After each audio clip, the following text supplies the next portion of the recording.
Hi, welcome to my channel, False Case. You are practicing High Court Advocate Pujari Reddy.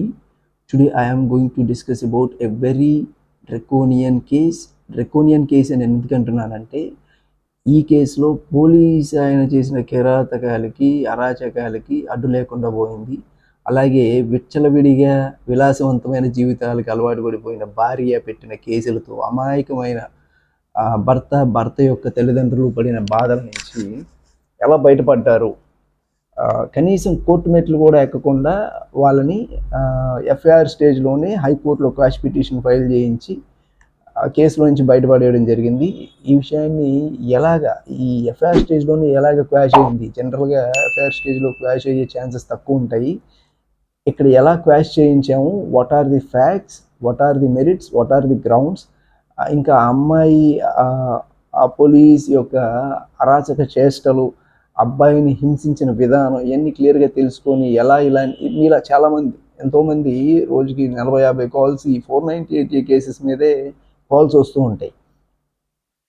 ఈ 498A కేసెస్లో ఈజీగా బయటపడాలి అంటే at least ఇలాంటి ఫాల్స్ కేసెస్లో, సూపర్ఫ్లూయస్ అండ్ ఫ్రివలస్ కేసెస్లో అట్లీస్ట్ ఛార్జ్ షీట్ స్టేజ్ వరకు కూడా వెళ్లకుండా ఎఫ్ఐఆర్ మీద ఇన్ కేసు మనకు కనుక సాలిడిఫైడ్ గ్రౌండ్స్ ఉంటే ఎలా బయటపడిపోవాలి అనే విధానం తెలుసుకోవాలి అనుకుంటే ఈ కేసు అనేది మీకు ఒక బెస్ట్ లైవ్ ఇన్సిడెంట్ అండి.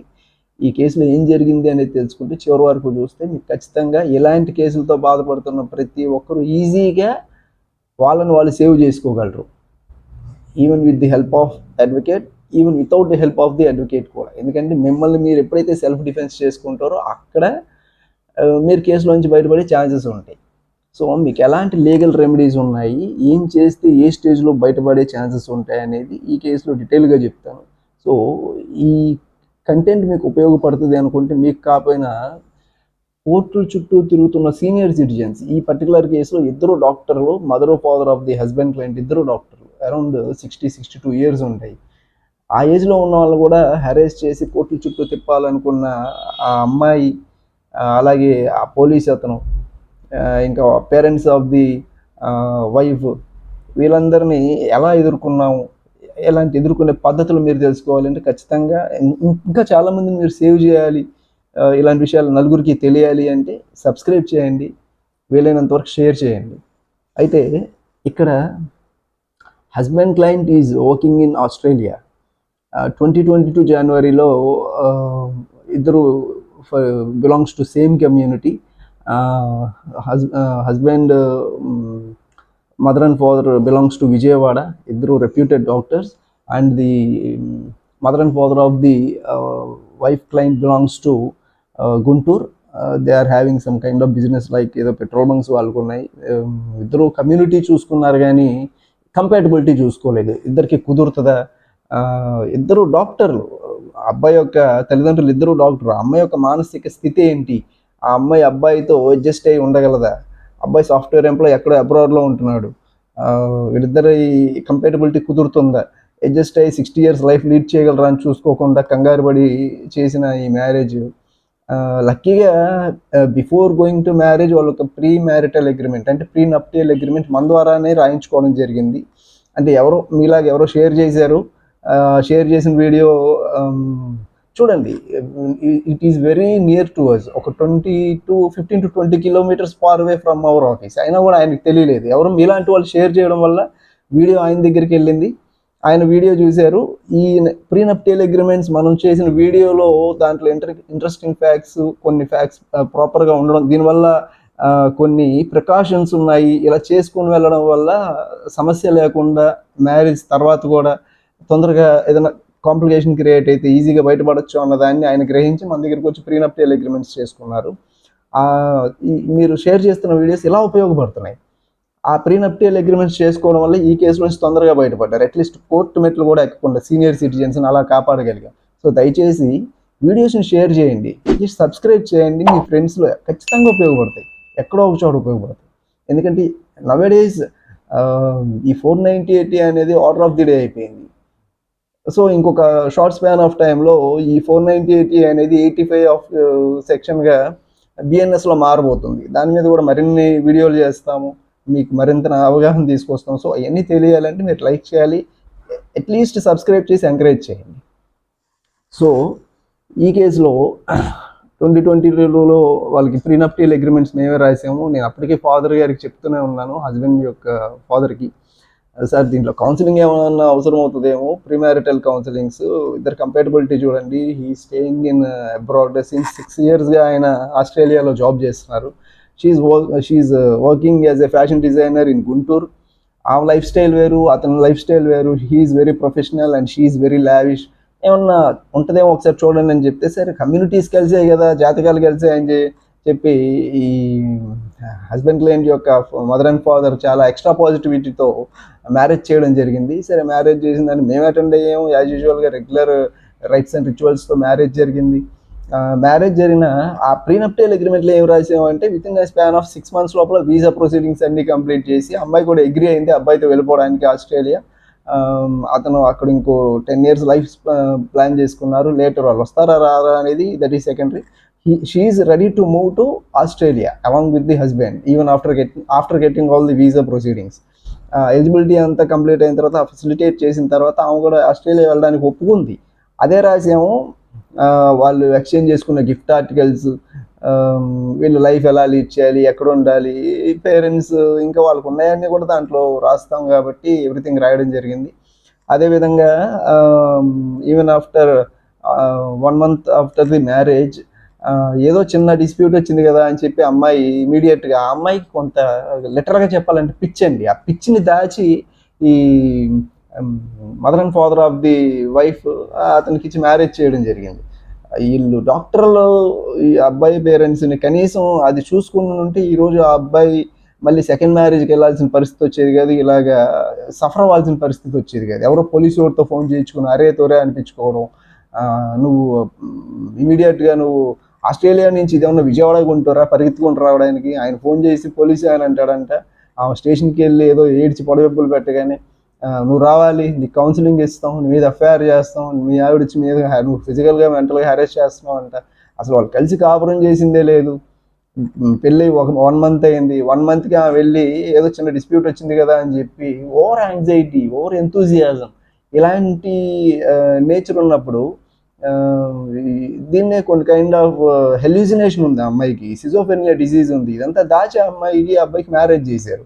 అదే కాకుండా అమ్మాయికి కొన్ని ప్రీవియస్గా అఫైర్స్ ఉన్నాయి. ఏది ఇప్పుడు వాళ్ళ తల్లిదండ్రులు కూడా కంప్లీట్గా ఆ అమ్మాయి రిహాబిలిటేషన్ సెంటర్లో జాయిన్ చేసి కంప్లీట్గా టర్న్ అయిన తర్వాత, కంప్లీట్గా డిసీజ్ రిక్యూపరేట్ అయిన తర్వాత మ్యారేజ్ ప్రపోజల్స్ పెట్టి మ్యారేజ్ చేయాలి. కానీ స్టిల్ అండర్ ట్రీట్మెంట్లో ఉండగా, అండర్ ది కోర్స్ ఆఫ్ ట్రీట్మెంట్లో ఉండగా మ్యారేజ్ చేస్తే ఇలాగే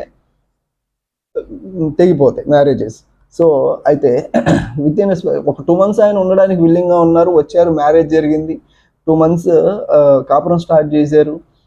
అబ్బాయి వాళ్ళ ఇంట్లోనే ఉన్నారు. ఏదో చిన్న గొడవ. ఆ అమ్మాయి యాక్చువల్గా చాలా లావిష్గా, చాలా ప్యాంపరింగ్గా పెరిగింది. వాళ్ళ పేరెంట్స్ ఇచ్చిన ఫెసిలిటీస్ అన్నీ వీళ్ళింట్లో కూడా ఉండాలంటే అలాగే of course they are very fluent. But కాకపోతే ఇంట్లో బేసిక్గా చేసుకునే వంట వార్పు కూడా చేయను. పని మనుషులు ఎంతవరకు చేస్తారు? క్లీనింగ్ సెక్షన్ ఉంటుంది, ఇంకా ఏదన్నా వాషింగ్ సెక్షన్స్ ఇలాంటివి ఉంటాయి. కానీ well coming to the doctors family, well educated family, cooking అనేది with inspection and with the supervision of the పర్సనల్గా తీసుకొని వాళ్ళ ఫ్యామిలీస్లో మెంబర్స్ చేసుకుంటారు, బయట వాళ్ళకి ఎవరు. సో అట్లీస్ట్ కుకింగ్ చేయమంటే ఆ అమ్మాయి నేను కుకింగ్ ఎందుకు చేయాలి, నేను ఇంత రిచ్ ఎఫ్లెంట్ ఫ్యామిలీలో నుంచి ఇచ్చాను, నాకు ఇక్కడ కుకింగ్ చేయాల్సిన అవసరం లేదని చెప్పి first month even after 1 month of the marriage అబ్బాయితో గొడవ పెట్టుకుని స్టేషన్కి వెళ్ళిపోయింది. స్టేషన్కి వెళ్ళిపోయి ఫోన్ చేస్తే సరే ఏదో సర్ది చెప్పాము, చిన్న చిన్న వాటికి స్టేషన్కి వెళ్ళకూడదమ్మా, this is not the life you have to leave, adjust అవ్వాలి, మరి మ్యారేజ్ చేసుకున్న తర్వాత ఇలాంటివన్నీ ఉంటాయి, ముందుగా ఆలోచించుకోవాలి. అట్లీస్ట్ వాళ్ళ పేరెంట్స్ అన్న అమ్మాయికి చెప్పి పంపించారు. సరే వాట్ ఎవర్ ద రీజన్, ఆ అమ్మాయి వెళ్ళింది, సర్ది చెప్పాము, తీసుకొచ్చాము, అయిపోయింది. ఇమీడియట్గా ఇంకొక 1 monthలో అబ్బాయి అబ్రాడ్ వెళ్ళిపోయాడు. అప్పటి నుంచి స్టార్ట్ అండి అమ్మాయి హెరాస్మెంట్. నువ్వు వస్తావా నన్ను తీసుకెళ్తావా, నువ్వు వస్తావా నన్ను తీసుకెళ్తావా, లేదా నాకు యాక్చువల్గా ఇక్కడికి వచ్చేసింది కదా, అత్త వాళ్ళ ఇంట్లోకి వచ్చిన తర్వాత విజయవాడ వచ్చేసింది గుంటూరు నుంచి. అక్కడ ఉన్నంత వరకు వాళ్ళ పేరెంట్స్ ఏదో ఆ అమ్మాయికి ఫినాన్షియల్ హెల్ప్ చేశారు, ఆ అమ్మాయి లావిష్ లైఫ్కి ఎంకరేజ్ చేశారు, తప్పదు కాబట్టి ఏదో చేశారు, ట్రీట్మెంట్ ఇప్పించారు, వదిలించుకున్నారు, వీళ్ళని ఎత్తునేసారు.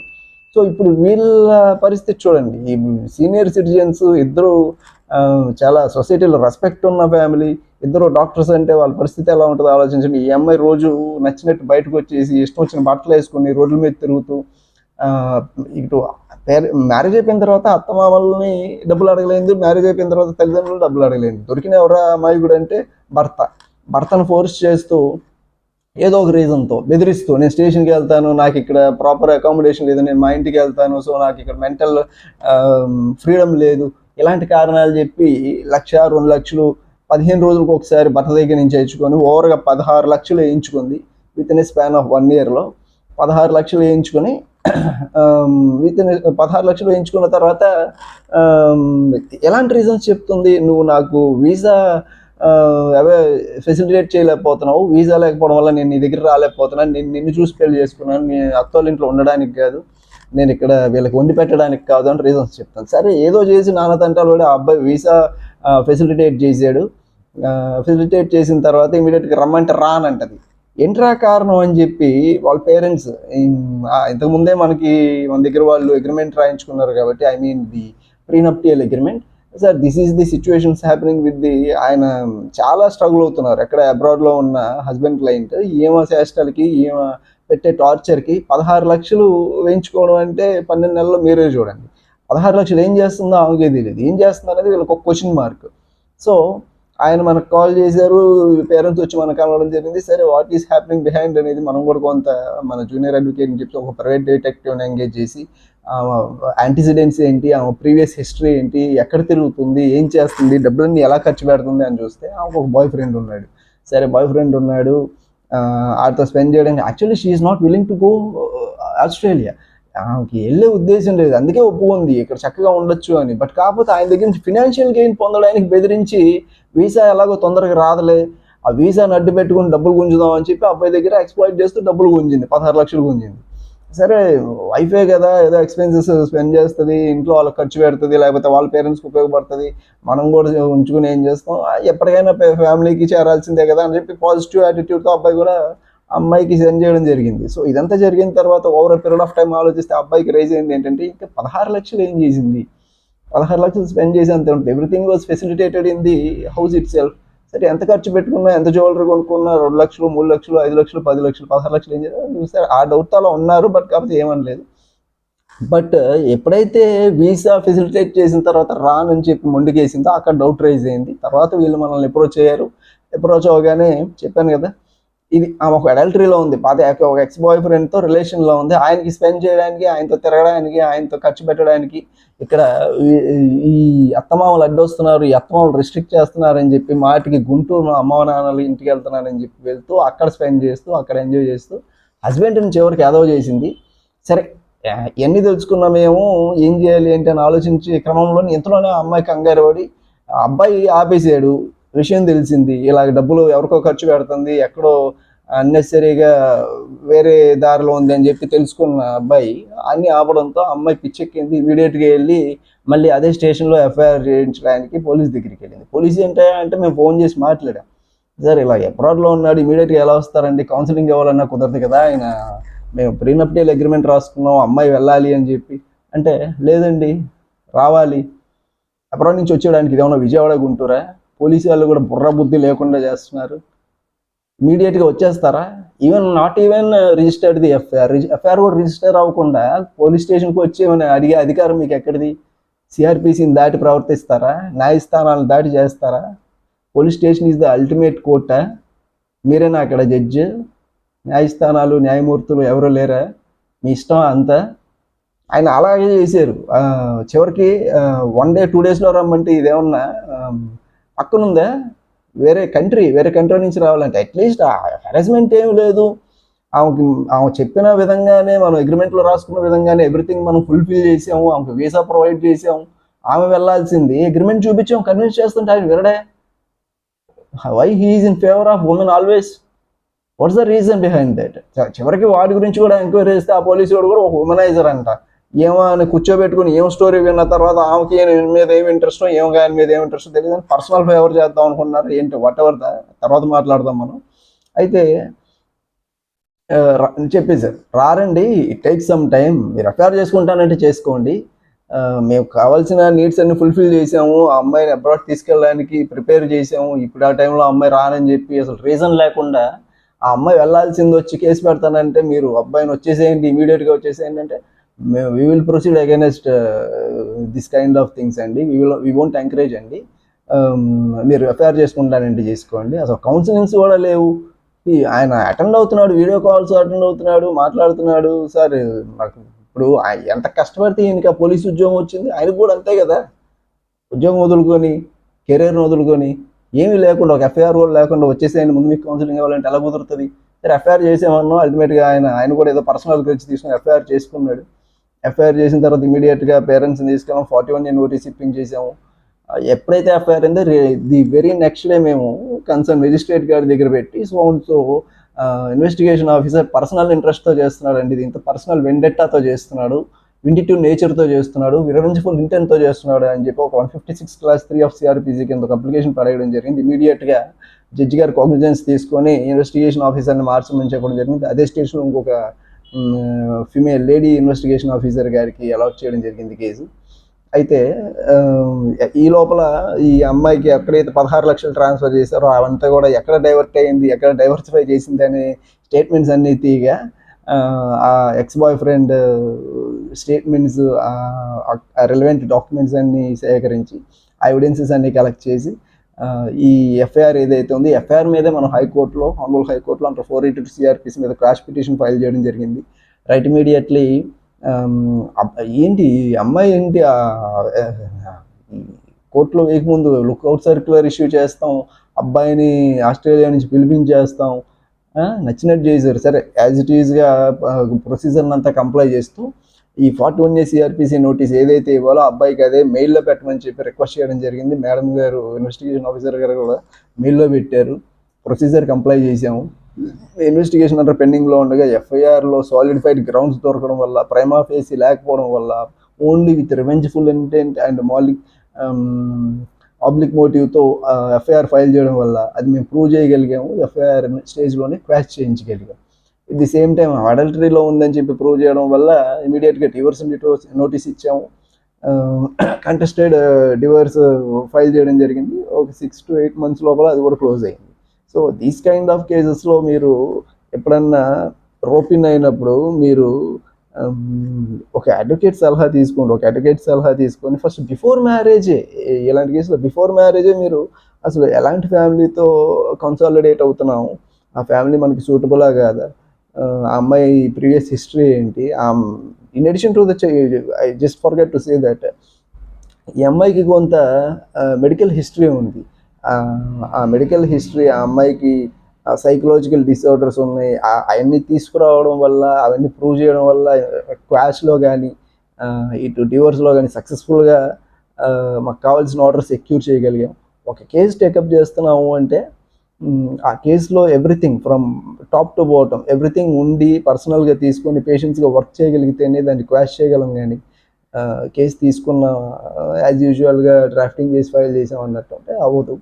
సో ఇలాంటి ప్రాబ్లమ్స్లో చాలామంది డైలీ నాకు నెంబర్ ఆఫ్ కేసెస్ వస్తున్నాయి, నెంబర్ ఆఫ్ కాల్స్ వస్తున్నాయి, only basing on 498 domestic violence, ఇంకా డివోర్స్, ఇలాంటి కేసెస్. ఈ మ్యాట్రిమోనియల్ ఇష్యూస్ ఎక్కువ ఉంటున్నాయండి. దీంట్లో మీరు ఒక స్పీడీ స్టెప్స్ తీసుకోకుండా ఇలా ఆలోచించి తీసుకోండి. ఏ వేలో వెళ్తే మీకు తొందరగా రిలీఫ్ వస్తుంది, ఎలా సార్ట్ అవుట్ చేసుకోవాలి. అడ్వకేట్స్ కూడా చాలామంది లోయర్ కోర్ట్ అడ్వకేట్స్ ఏం చేస్తున్నారంటే హైకోర్టు అడ్వకేట్స్ని డైరెక్ట్గా అప్రోచ్ అవ్వకుండా క్లయింట్స్ లోయర్ కోర్ట్ అడ్వకేట్స్ ద్వారా వేరే హైకోర్టు అడ్వకేట్కి ఇచ్చి చేయిస్తున్నారు. సో అవన్నీ మళ్ళీ కేసెస్ మళ్ళీ మా దగ్గరికి వస్తున్నాయి. అంటే పిటిషన్స్ మధ్యలో ఆగిపోతున్నాయి, క్వాష్ పిటిషన్స్. ఏదో డిస్పెన్స్ విత్ పిటిషన్ వేస్తున్నారు. ఆ dispense with the appearance of the excuse number 2 to 4 ఏదో చేస్తున్నారు, ఆ స్టే ఆర్డర్ ఇస్తున్నారు, అక్కడ క్వాష్ వదిలేస్తున్నారు.